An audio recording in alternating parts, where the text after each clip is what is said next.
Para muitos é difícil acreditar o cenário atual do Pão de Açúcar com a ação negociando na casa dos R$ 2,50 e a empresa em recuperação extrajudicial. Isso porque é fácil cair numa leitura equivocada e imaginar que estamos diante de mais um caso clássico de varejo em decadência, de loja vazia, clientes sumindo e operação desmontando. Só que essa não é exatamente a história aqui. O que aconteceu com o GPA foi mais complexo e, por isso mesmo, mais interessante. No dia 11 de março de 2026, a Justiça de São Paulo aprovou o pedido de recuperação extrajudicial da companhia.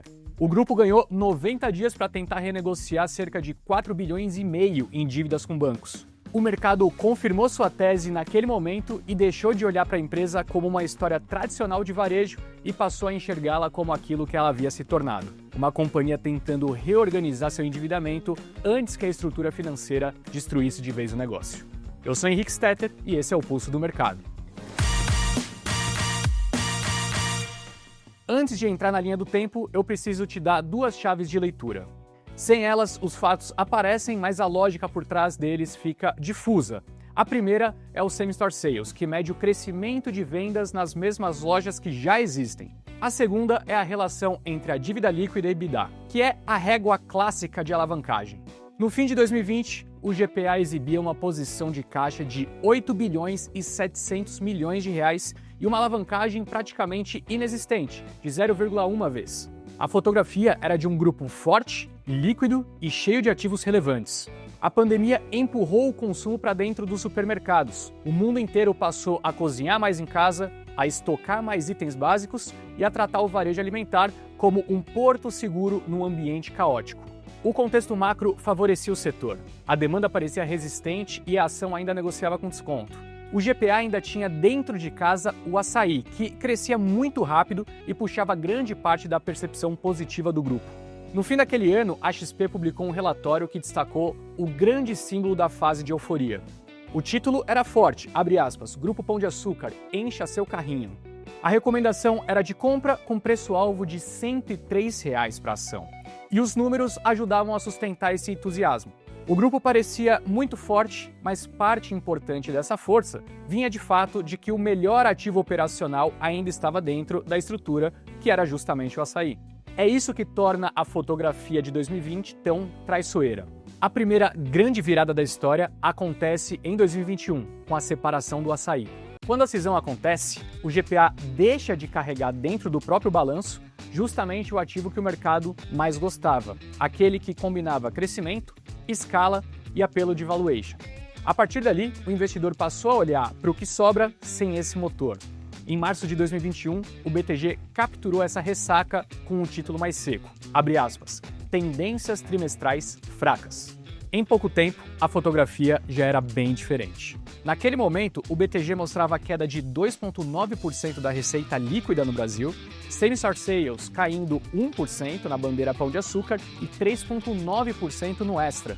No balanço, a dívida líquida projetada para 2021 já aparecia perto de 8 bilhões e 900 milhões de reais, número que contrastava violentamente com o caixa exibido poucos meses antes. Esse detalhe importa muito. Quando o mercado troca a conversa sobre operação pela conversa sobre monetização de ativos, a natureza do case se transforma. Ao mesmo tempo, o Cassino, controlador francês do GPA, começou a se tornar um personagem mais relevante na narrativa. Até então, ele aparecia como o dono da estrutura.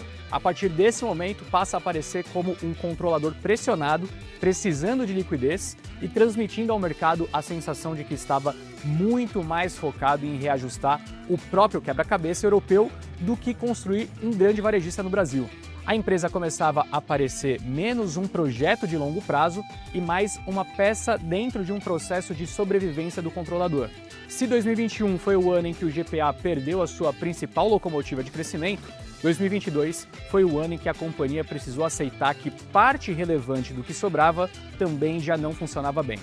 É aqui que entra o capítulo dos hipermercados extra. Durante muito tempo, o GPA operou vários formatos dentro da mesma estrutura. Isso fazia sentido num passado em que o consumidor brasileiro ainda tinha uma relação forte com o hipermercado grande, de compra do mês, estacionamento cheio e cesta mais pesada. Aos poucos, esse modelo foi perdendo força, especialmente diante do avanço do atacarejo e da mudança de hábito nas grandes cidades. Quando a companhia decide vender as lojas do Extra Hiper para o Assaí, o que estava fazendo era admitir que aquele pedaço da operação havia virado um peso. A transação envolveu 71 lojas e valor de até 5 bilhões e 200 milhões de reais, anunciada em 2021 e executada como marco da saída do formato de hipermercado. A venda parecia racional, mas ela também deixava o grupo ainda mais concentrado em menos frentes. Em seguida, veio o movimento ainda mais simbólico: separar o Éxito, a operação colombiana. O Éxito era um ativo relevante dentro do GPA.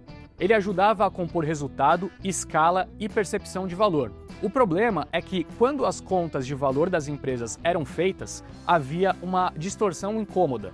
O Éxito sozinho valia quase tudo que o GPA inteiro valia em bolsa.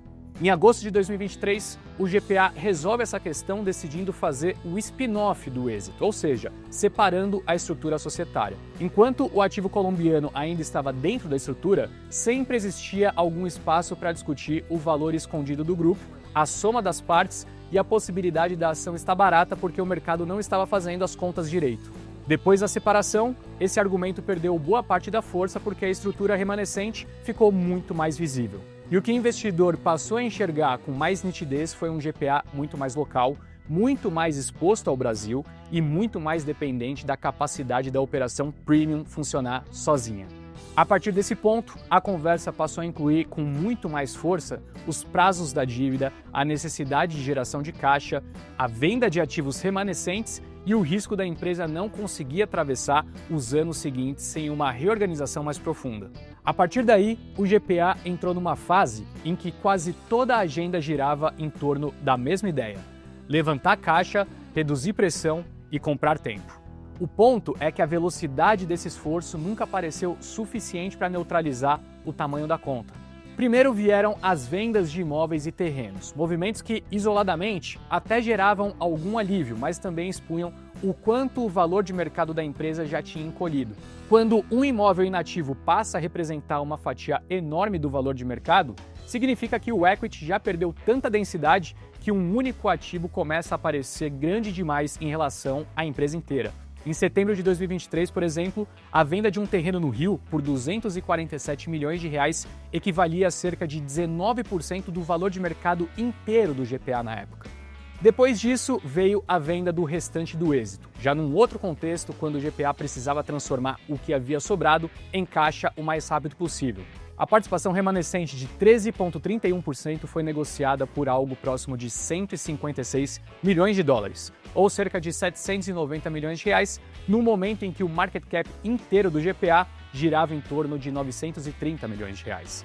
Nesse meio do caminho, aconteceu também o follow-on de 2024, talvez o movimento mais claro de todos sobre a natureza do problema.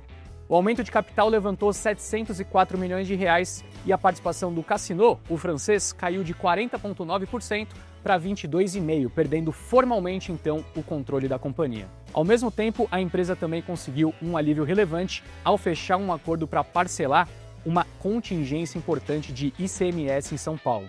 O passivo bruto era de 3 bilhões e 600 milhões de reais e com desconto caiu para apenas 794 milhões parcelados em 120 meses. Por fim, a venda dos postos de gasolina fechou mais um pedaço do ciclo de simplificação. Em junho de 2024, o GPA vendeu 71 postos por 200 milhões de reais, só que simplificar a estrutura e ganhar tempo não são a mesma coisa que resolver o problema. E foi isso que 2025 deixou muito claro. Aqui entra a parte mais cruel de toda a história, porque foi nesse ano que, olhando para trás, aconteceu algo que parecia improvável. O GPA começou a mostrar melhora operacional de verdade. O same-store sales subiu, as lojas reformadas começaram a render mais, a operação premium deu sinais mais claros de retomada, a proximidade ganhou espaço e a rentabilidade operacional ficou melhor do que em momentos anteriores da crise. Só que toda vez que a operação tentava ganhar tração, o balanço puxava de volta. Esse é o drama central da reta final do case.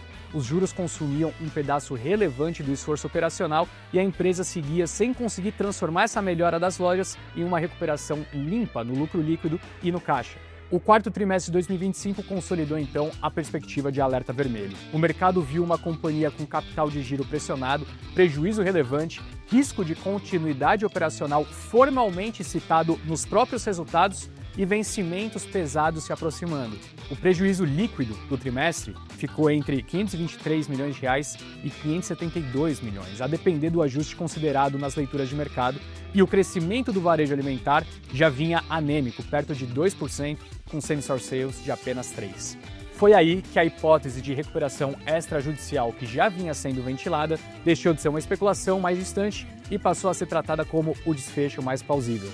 Até que, meses depois, em março de 2026, esse processo foi formalizado. O plano anunciado pela companhia abrange obrigações sem garantias de aproximadamente 4 bilhões e meio de reais. E a ação voltou a derreter com a confirmação do movimento. Hoje, ela negocia próxima de R$ 2,50. Anos antes, ela estava na casa dos R$ 100. O Pão de Açúcar nasceu com a família Diniz, passou pelo ciclo francês do Casino, foi diluído, desmontado, vendido em partes e reestruturado. Agora, no momento mais crítico, volta a orbitar um núcleo brasileiro tentando salvar o que sobrou. O círculo quase se fecha. A pergunta que fica é se a força da marca ainda será suficiente para sustentar o peso da dívida que foi ficando pelo caminho.